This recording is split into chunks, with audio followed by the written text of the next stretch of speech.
Senior from Arkansas, Christopher Bailey.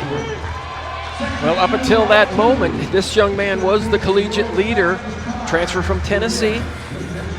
Talked to his coach, and I had a chance to talk to him yesterday as well. And I said, what's going on? Why are you running so well this year? And he says, just a different program. You know, it was a longer base program when they were out in the fall.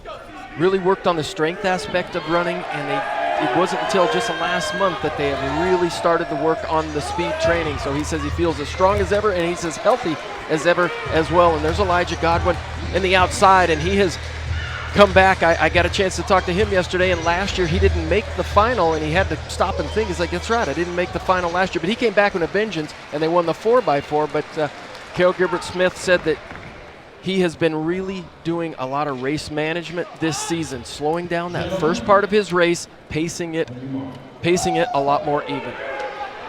There are the lane assignments. The advantage of the second section is they know what happened in the first section and what things they need to improve from yesterday's qualifying round. So Christopher Bailey, who just lost the collegiate and world lead to Jacory Patterson, knows what he has to do, and Elija Godwin, who ran very well yesterday, 45.36, has the good lane 6 to run here in this final. Wayne Lawrence Jr. from Kentucky on the inside, then Chris Robinson of Alabama, then Christopher Bailey and Elija Godwin on the outside. And watch Christopher Bailey. He is just so smooth, such a smooth runner. Elija Godwin, him going out a little bit harder could be really good for Christopher Bailey as well. Godwin loves to lead, and he's got the lead with a lap to go. Elija Godwin gets the pole. All of them get into position without breaking stride. So now it's Godwin and Bailey. Bailey wants to make the move here on this backstretch, but he's just not making up any ground on the Georgia senior. It's Godwin trying to go wire to wire. Elija Godwin's going to win the second section, but is he going to run fast enough to beat Jacory Patterson? Oh, yeah! 44.75 for Godwin. And what a difference a year makes.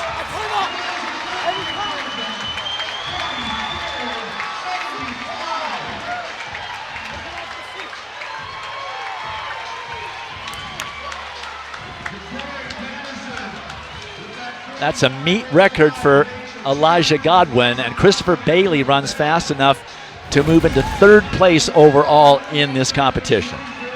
Well, Elija Godwin just attacked this first 400 with a vengeance.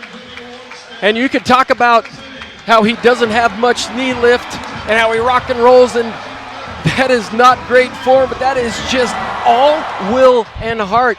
And his coach Carroll at the University of Georgia said he is living the life of a world-class athlete, has really taken special care of himself off the track from a recovery standpoint and a rest standpoint. Elija Godwin becomes the number 6 performer all time in the 400 meters, and the names in front of him, like Michael Johnson, Michael Norman, pretty good names.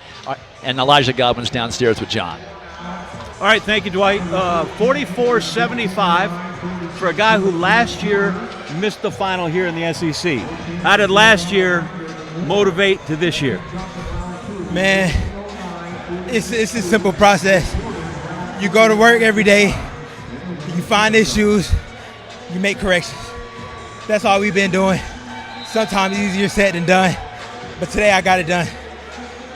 You saw the 45.05 in the first heat that was put up. Pay any attention to that? Or just our rate? A little bit. It's hard not to, but I was focused. I knew I had what it took to achieve what I wanted to achieve. So I just put it together. But I saw it, though. I did. Them boys ran fast. Those boys ran fast, and this fella went even faster. Elija Godwin, 44.75, SEC champ, world leader. Dwight? Number 6 all-time performer at the distance, and that's called championship running. We'll do it again for the ladies when we come back. 2 sections of the 400 next.